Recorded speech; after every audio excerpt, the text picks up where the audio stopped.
Olá, meus amigos, minhas amigas, vocês de todo o Brasil que participam comigo aqui do nosso treinamento preparatório para a prova da segunda fase do exame de ordem na disciplina do Direito Tributário. É um prazer recebê-los para esse encontro, um encontro especial que eu estou fazendo com o sinal aberto, transmissão ao vivo, aberto na área do seu curso, para você que é matriculado, evidentemente, só para os alunos inscritos aqui na turma. E estou fazendo essa aula ao vivo, agora de noite, para vocês do Brasil inteiro. Quem está me assistindo agora ao vivo são 18h20 da noite, mas, evidentemente, que os alunos que não tiveram a oportunidade de estarem aqui agora ao vivo com a gente poderão assistir em reprise e, certamente, tem muita gente aí que me assiste em horário alternativo. Para mim é um prazer receber todos vocês para essa, que é uma aula muito especial, é a primeira de algumas aulas que nós teremos ao vivo, em que nós vamos dedicar o nosso tempo à resolução de questões. E eu vou fazer com vocês, está aqui o nome, aula de resolução de questões, aqui na segunda fase tributária, treinando vocês em duas perspectivas. No primeiro momento dessa aula, eu vou trazer alguns casos concretos para que a gente identifique, nesse caso proposto, qual seria a peça processual adequada para ser redigida na hora da prova, como aquela que vai ser escolhida pela banca como a peça correta da prova. Nós vamos então fazer, no primeiro momento, um treinamento de identificação de peças processuais.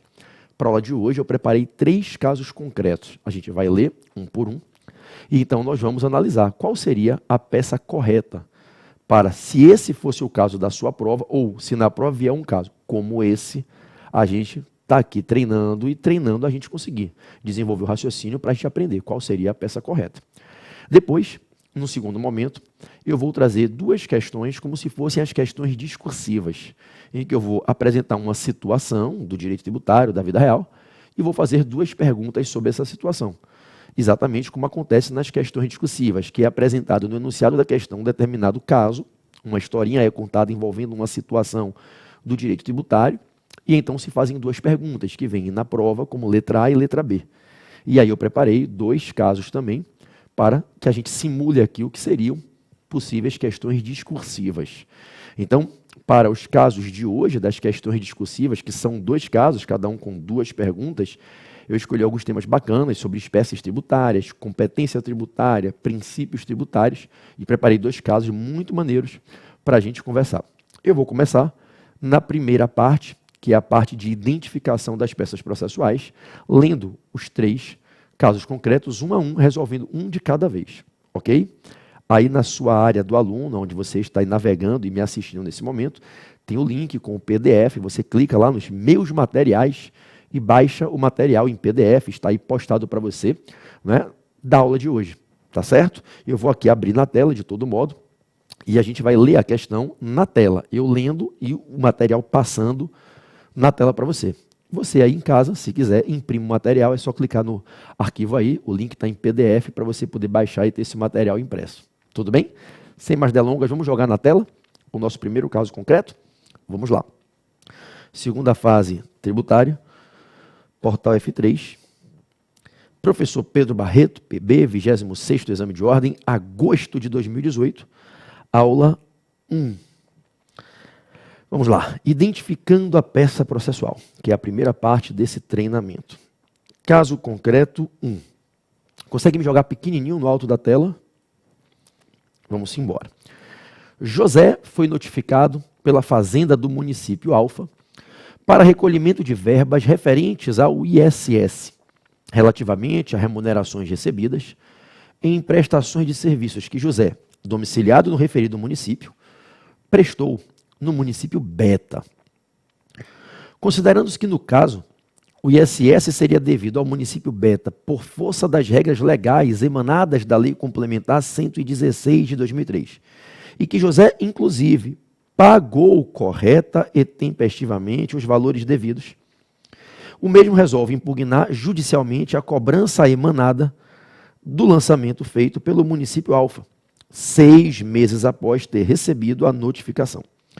Como advogado, advogada, redija a peça processual adequada para ajuizamento da ação correta, por via da qual será possível impugnar judicialmente o lançamento, pleiteando no bojo dela medida que permita suspender os efeitos da cobrança, ainda que de forma provisória, até o final do processo. Vamos ler de novo, que é exatamente isso que você deve fazer na prova. Ler mais uma vez, ler uma terceira vez, para ter a exata noção de qual é o caso que está sendo colocado e o que é que está sendo pedido. Ok? Vamos ler mais uma vez. José foi notificado pela fazenda do município Alfa para recolhimento de verbas referentes ao ISS, relativamente a remunerações recebidas em prestações de serviços que José, domiciliado no referido município Alfa, prestou no município Beta. Considerando-se que, no caso, o ISS seria devido ao município Beta por força das regras legais emanadas da Lei Complementar 116 de 2003, e que José, inclusive, pagou correta e tempestivamente os valores devidos, o mesmo resolve impugnar judicialmente a cobrança emanada do lançamento feito pelo município Alfa, 6 meses após ter recebido a notificação. Como advogado, advogada, redija a peça processual adequada para ajuizamento da ação, redija a peça processual adequada para ajuizamento da ação correta, por via da qual será possível impugnar judicialmente o lançamento. Uma ação para impugnar o lançamento. Pleiteando no bojo dela, medida, não é média, é medida, faltou um D aqui, que eu já vou até acrescentar, medida que permita suspender os efeitos da cobrança, ainda que de forma provisória, até o final do processo. Bom, o que a gente percebe olhando para esse enunciado? Em primeiro lugar, a história, e em segundo lugar, o que é que a banca pede que você faça diante da história. Deixa eu te dar a primeira dica para você usar na hora da prova, e de hoje até a prova, quando a gente estiver treinando, você praticar. Quando você estiver lendo enunciado, todo enunciado da questão da peça, em qualquer que seja a prova, ele vai ter duas partes. A primeira parte, que é a parte em que se conta a história que aconteceu, e a segunda, que vem nas últimas linhas e é decisiva, em que a banca vai dizer o que ela está pedindo para você fazer. O cliente está lhe contratando para aquela medida, para buscar aquele fim. É ali que ele vai indicar qual é a peça que você tem que fazer. Ele vai pedir que você faça algo que corresponde ao problema, ao que ele está querendo naquele problema. Então, quando eu vou ler um enunciado como esse, a primeira coisa que eu devo me perguntar, interpretando o que eu li, qual foi a história que aconteceu? Qual é o problema que existe aqui? Segundo, diante desse problema que eu entendi, lendo, relendo, 3 vezes se for preciso, o que é que a banca está dizendo que eu devo fazer? Não é o que eu gostaria de fazer, é o que eu estou sendo contratado para fazer. A banca diz, o meu cliente me contrata para fazer isso, para buscar essa medida. Entenderam, meus amigos? Não invente soluções da sua cabeça. O caso é o que está apresentado e você vai fazer o que está sendo pedido. E não o que você, como advogado, talvez num pensamento pessoal, resolvesse fazer. Esse é o primeiro segredo para você mandar bem na prova e acertar a peça. E qual é a historinha que vem na primeira parte da questão? A historinha é simples. José, um prestador de serviço, domiciliado no município chamado município Alfa, presta certos serviços no município Beta. Conforme as regras que determinam quem é o sujeito passivo, sujeito ativo, desculpe, do ISS, está claro que José tem que pagar, nesse caso, o ISS para o município Beta, onde ele presta o serviço, e não para o município Alfa. Não sou eu que estou dizendo, é o enunciado. O enunciado está dizendo que, com base nas normas da Lei Brasileira de ISS, o Estatuto Brasileiro do ISS, que é a Lei Complementar 116, com base nessas normas, o serviço que José presta é um daqueles em que ele tem que recolher o ISS para o município em que o serviço é prestado, e não para o município em que ele é domiciliado, em que ele é estabelecido. A questão já está dizendo que esse é um caso de ISS no destino, e não ISS na origem, o que inclusive é uma quebra de regra. Porque a regra que a Lei Complementar 116 estabelece, lá no caput do artigo 3º dela, é o ISS na origem. Mas os incisos do artigo 3º da Lei Complementar 116 trazem exceções em que o ISS é devido para o município destino, onde você vai prestar o serviço, e não na origem. E aí o caso é claro, José, domiciliado no município Alfa, ele recebeu um lançamento pela Fazenda Municipal do município Alfa para recolher ISS em cima de remunerações que ele oferiu prestando serviço no município Beta. A questão diz que se trata de hipótese em que o ISS é devido ao município Beta. Então está claro na questão que o município Alfa está cobrando ISS contra José sem ter esse direito. José prestou serviço no município Beta, a questão diz que a lei determina que ele recolha para o município Beta e diz que ele já pagou ao município Beta. O município beta não está cobrando nada. A questão em nenhum momento fala que o município beta está cobrando. Está dizendo que ele prestou o serviço lá no município beta e já pagou corretamente. E o município alfa veio de intrusão, veio de bicão, veio indevidamente e lançou ISS contra ele. Diante desse episódio, em que ele prestou serviços no município beta, sendo domiciliado no município alfa, pagou corretamente, conforme manda a lei ao município beta, ele está com um problema única e exclusivamente com o município alfa. Observe que na questão, José não tem nenhum problema com o município beta. O problema de José é com o município alfa, que não tem direito nenhuma à tributação, mas fez um lançamento. José vai lhe contratar como advogada, como advogado. Vou começar falando da advogada, porque a imensa maioria do meu público é feminino, são mulheres. Mas respeitando os meus irmãozinhos que eu amo de paixão, o público masculino, né, aqui do nosso treinamento, advogado. E você foi contratado como advogada, como advogado, para adotar uma medida judicial para impugnar judicialmente o lançamento do município alfa. Qual é a ação que você deve ajuizar aqui para impugnar o lançamento, para pedir a anulação desse lançamento? Ação anulatória. Das ações de iniciativa do contribuinte, a ação adequada nesse caso é a ação anulatória. Professor, poderia ser um mandado de segurança? Nesse caso, não. Porque a questão, ela dá uma dica, uma pista nas últimas linhas para você perceber que não cabe mais um mandado de segurança. Ela fala que já se passaram 6 meses, ou mais de 6 meses, vou reler junto com vocês. E o MS, o mandado de segurança, tem que ser impetrado em até 120 dias a contar da ciência do ato coator, que no caso aqui foi a notificação do lançamento. Então não cabe mandado de segurança aqui. Não fosse essa questão da intempestividade do prazo, em tese poderia se discutir mandado de segurança, desde que ele tivesse as provas pré-constituídas, não fosse necessária dilação probatória. Se a banca quisesse um mandado de segurança, ela daria as pistas para você identificar que a peça seria um mandado de segurança. A banca não quis que você fizesse nesse exame aqui um mandado de segurança, ela quis uma ação anulatória. Então ela diz para você ajuizar uma ação para requerer a invalidação desse lançamento, para impugnar judicialmente esse lançamento. E das ações de iniciativa do contribuinte, qual é a ação cabível para esse fim? Para ir a juízo pedindo a anulação do ato da administração, ação anulatória, que vai ser uma ação anulatória de lançamento fiscal, de lançamento de tributo. Ok?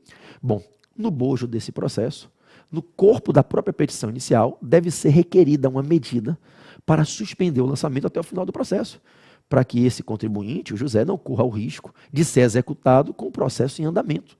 Você precisa, na petição inicial, não apenas requerer, né, a invalidação do lançamento, que esse é o pedido principal, o pedido que a ação seja julgada procedente para que se anule o lançamento e se extingua o crédito, mas você não deve querer apenas isso, requerer apenas isso. Você já deve também requerer, provisoriamente ali, inicialmente, desculpe, uma tutela provisória, uma tutela antecipada para suspender o lançamento, para conseguir a suspensão da exigibilidade do crédito tributário até o final do processo, para garantir que seu cliente não seja executado, para garantir que ele possa obter certidões de regularidade fiscal, certidões, né, negativas de débito, ou uma certidão positiva com efeito de negativa, se ele já estiver inscrito em dívida ativa. Então, aqui no caso concreto, a peça processual é uma petição inicial, a ação a ser ajuizada é a ação anulatória, ela deve ser proposta no próprio município alfa, que é o município do domicílio do contribuinte, e ele vai, no município alfa, ajuizar uma ação, dirigindo a petição inicial ao juízo da primeira instância, ao juiz ali de direito, certamente ali de uma vara de fazenda pública municipal, né? Pode ser uma vara única, pode ser especializada, né? Então ele vai fazer uma petição inicial, vai ajuizar a ação anulatória, a peça aqui é a ação anulatória, dirigindo essa petição ao meritíssimo juízo da primeira instância, ao excelentíssimo senhor doutor juiz de direito, da vara competente ali, que pode ser uma vara única, especializada, cível, de fazenda pública, né? Da comarca do município alfa, que é o domicílio dele, onde ele vai ajuizar a ação no domicílio dele, contribuinte, que é a regra do direito tributário. Ok? E vai pedir a concessão de uma tutela antecipada para suspender o lançamento até o final do processo e vai, evidentemente, requerer que a ação, como todo autor requer em toda a petição inicial, seja julgada procedente para fim de que se anule esse lançamento. Professor, por que não seria uma ação de repetição de indébito? Porque a ação de repetição de indébito é aquela que a gente ajuiza quando a gente faz um pagamento indevido para requerer a restituição do que a gente pagou indevido.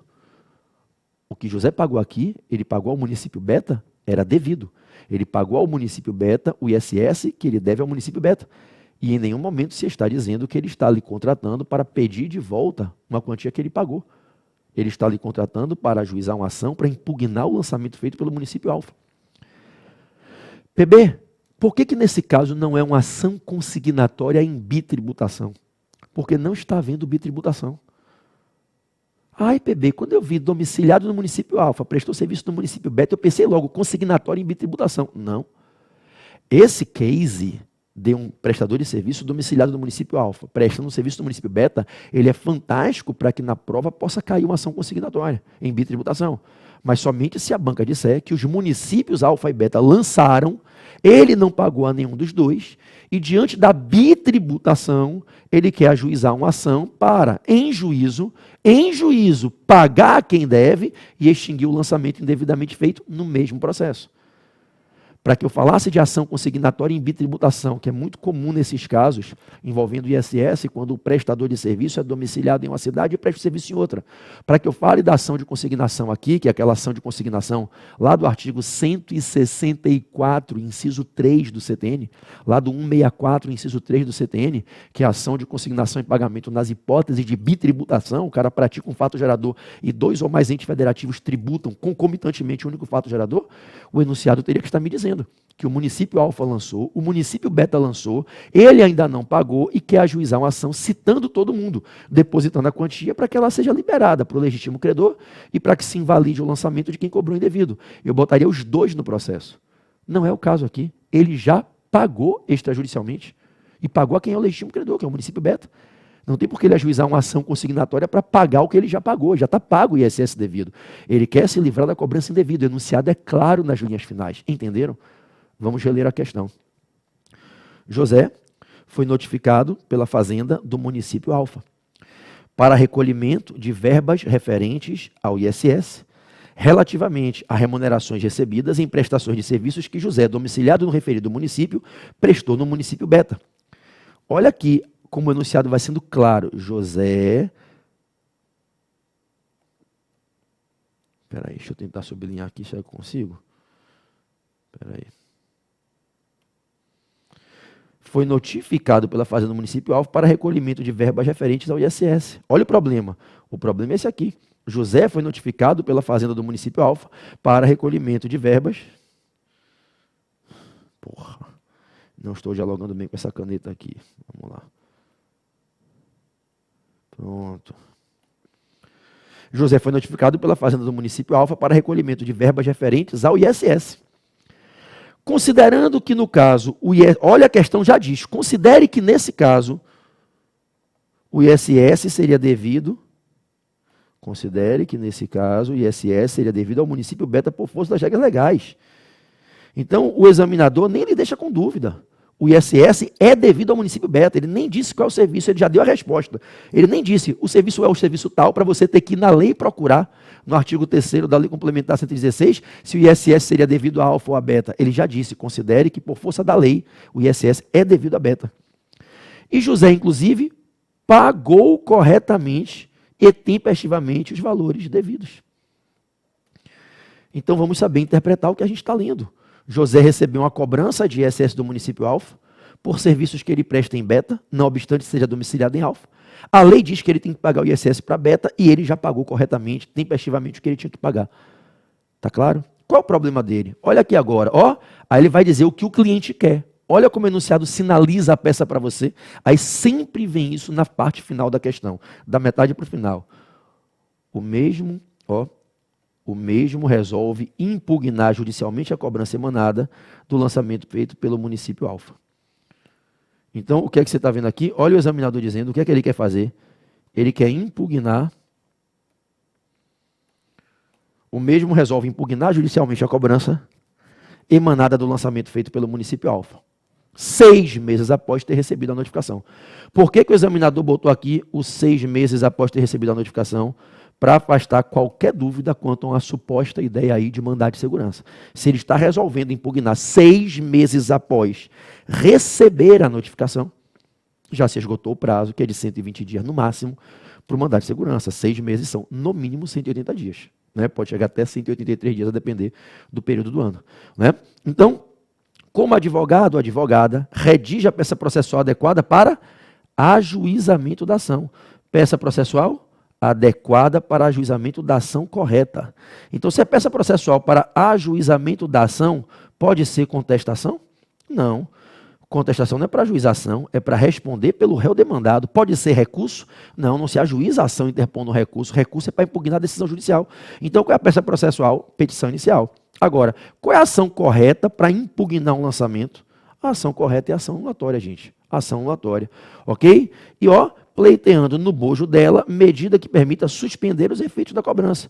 Então, pleiteando medida que permita suspender os efeitos da cobrança. As medidas que suspendem o lançamento ou são o depósito do montante integral em dinheiro ou o requerimento de concessão de uma tutela provisória, uma tutela antecipada, para suspender a exigibilidade do crédito.